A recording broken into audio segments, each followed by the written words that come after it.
Okay, now we do a quick tour inside the van. Probably not Bella's help, but we can do. In through the door, obviously the rubbish bin hung on the door. Straight into the lounge area, if you like. This is obviously the cab. What we got here? We got this is the passenger seat. You just undo a little bolt down here, slide that there. This does then swivel round. Become part of the lounge area, so you can sit over here. Both seats have armrests on each side. The passenger seat doesn't swivel. Batteries are the driver batteries are underneath there, so it doesn't swivel. Looking into the back of the van there. Starting on this side here, we have a bit of storage over the cab, just for hats and coats and lockers, that sort of thing. Here we have a rear view camera. Just switch it on. This is the charging system. Tells you the voltage of the engine batteries there. This is the rear view camera. That's the camera which shows you the close-up rear view, and that's the other one which is not really good in this because it's actually in bright sunlight. But that's the rear view. Radio cassette, no, radio CD rather. And that's the cab. Okay, underneath this bench seating, we have. Let me get rid of the cushions a minute. Oh, this is the table leg here, which we have a small coffee table ties top just to go on it, just for day use and that sort of thing. But underneath these, we'll pull these cushions off, plug them in the cabinet just out the way, so we can then get to look at that. Underneath here is the electrics, and underneath here is the gas. We've got plenty of them. Just set them out a bit. Okay, so that's our Propex water heater. It's gas and 240 volt water. Here's about, I think, 12 litres of hot water, and then it obviously mixes it with cold for your shower and mixed taps. And that is the heat source. Brilliant little gas air heater. It heats its van in less than 10 minutes from cold to bloody too hot. Underneath there's also your freeway valve for your gas what do they call it? Gas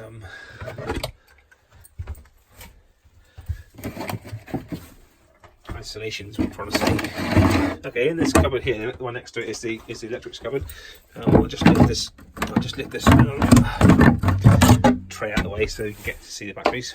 Okay, that's these two twin batteries. All four batteries are brand new in 2018. That is a 240 to 24 volt 35 amp charger. That charges your 24 volt engine batteries up. When the engine batteries get to their fully charged state, 26.2 volts or whatever it is supposed to be, so you just bit of kit here on. This is a battery to battery charger, also a 24 volt to 12 volt dropper. So when this bit of kit here kicks in, it charges your leisure batteries from your driving batteries or from your mains, depending on where the best source is. So that always keeps your batteries topped up regardless of whether you're driving or on mains power. And equally, we have the MPPT for the solar panels, which are on the roof.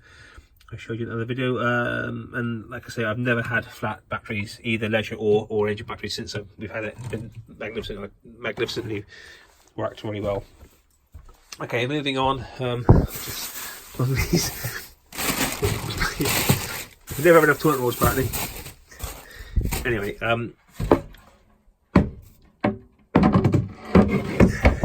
just get them away. Okay, opposite the bench is a cooker. This is just basically a household cooker. That just stops it rattling when we're driving. You bring it out of the way. 4 burner, grill, an oven down there, obviously. Standard household LPG runs on the tank underneath. Fantastic, never been a problem. Above the bench we've got a couple of overhead lockers. Just overhead lockers. Just put stuff in there. This is a isolator for the solar panels. I don't know why you'd ever need it, but perhaps you're working on the batteries, you want to turn the panels off, you can do, but never have done needed it. And that is the control for the water heater, the Propex water heater. It works on 240 volt or on gas, so whichever hot water supply you want. This is the control panel. It's more of a switch panel really. It basically shows you the voltage of the leisure batteries pretty well all the time, and then just each individual item has its switches, you know, above bed lights or the water heater, or the above the bench lights, fridge or the toilet or whatever you want is there.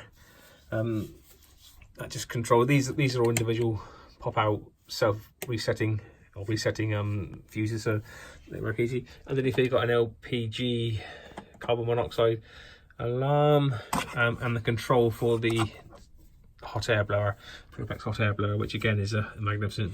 I've said it before. Above our head we got a roof light with blinds and fly screens. All the windows have blinds and fly screens. And curtains on most of them, except the kitchen window, which get in the way. Moving on to the fridge. This is my favourite part of the van, really. This fridge is magnificent. It works on gas, 240 and 12 volt. At the moment, it's on 240. It works perfectly well. Perfectly well. It always gives you plenty of cold ice or frozen ice.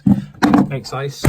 It also has a slide out drawer at the bottom, which, you know, saves you opening the fridge to get your milk or your beer out, which is really, really good.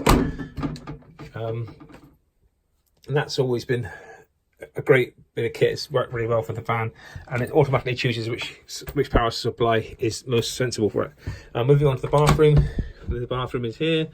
Mirror, the door, then it hooks around for your thing. I'll turn the light on a minute so you can see it better.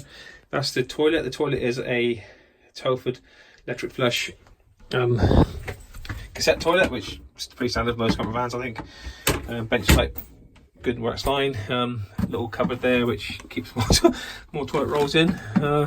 That's the window for the bathroom. This is a yacht window. I didn't buy a insulated one for or a double glazed one for this, because it's usually on the open on the vent for the bathroom. Just keeps it nice and dry in here. This is the shower head as well. Pulls out from the tap, goes up to a shower hook up there for showering. The floor is fiberglass set in place floor, so it's totally sealed off, totally waterproof, so no water's getting out of the bathroom. The walls are clad in a lino kind of material, so there again 100% waterproof. It's just a little bathroom cabinet there, and somewhere else to put a few more toiletries, and a little shelf for your bathroom. Well, that's the bathroom. It's very compact, a bijou, but works very well. Moving on through the van, we come to a bit more storage. Closed locker. That's the other roof light. This is Bella's bed. We have a big black Labrador, comes with us everywhere, so we built a bunk under the bed, so she lives underneath there, and underneath the bed is the water tank. You can't really see because it's built in, obviously. It's a 180 litre water tank, and 180 litres, yeah, I think it's 180 litre water tank. And the pump is in the boot, as I was showing you before. There's a little hanging wardrobe there, which you have to lift the dog's bed up to get the door open, because we don't use it very often, but that's what that is, basically a hanging wardrobe. Our bed is here. Great, I love our bed. It's a full-size home mattress with all our own bedding, that sort of stuff on it. This is the table which. This is a table which goes in the same slot I showed you earlier on for eating off of, rather than just a small coffee table. A couple more overhead lockers. We put our clothes in there, his and hers clothes. But the bed there is sun's shining for about way there. The bed there's a book rack, bookshelf. Or equally above each side of the bed, there's these handy lights for reading. Then at the head of the bed we got chest of drawers.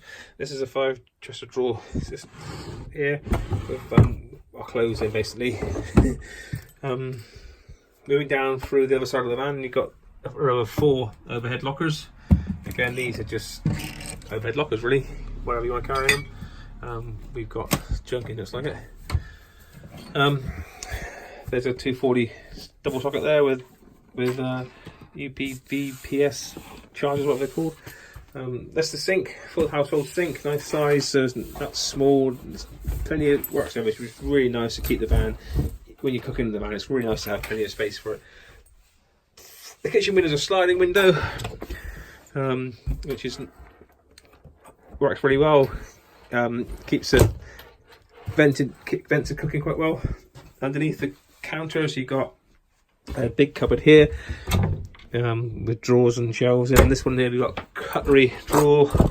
Underneath that, you got dog food drawer. And then I think there's food in that one there, yeah. And then this is another big cupboard under the sink, which we use for our pots and pans and that sort of stuff. There's the food storage is in here. There's a slide out rack for the food storage and a few more shelves there. Back to the cooker. There's lighting all the way along the top of the van there, and there's also lighting underneath the van for more precise when you're cooking and that sort of thing. You can see a bit better. There's also a light above the cooker for, again, helps to cook. There's lights above the cab there, and lights up underneath there above the bench. And that's pretty well all round inside the van. There's a little door underneath the fridge, which is just we use for shoe storage. The floor is vinyl floor with throw mats just thrown over the top of it, basically. Just because of the dog, it's easier to take the mats out and clean them, strip the vinyl out, and then put the mats back in. I think that's pretty well everything I wanted to show you inside the van. It is built with a 2-berth van, just for, obviously, because that's what we wanted, with a dog bed, and that's pretty well all there is to it. But if anyone's interested, wants to give me a call, give me a shout, and I'm always happy to talk about it. Thanks for watching. Bye bye.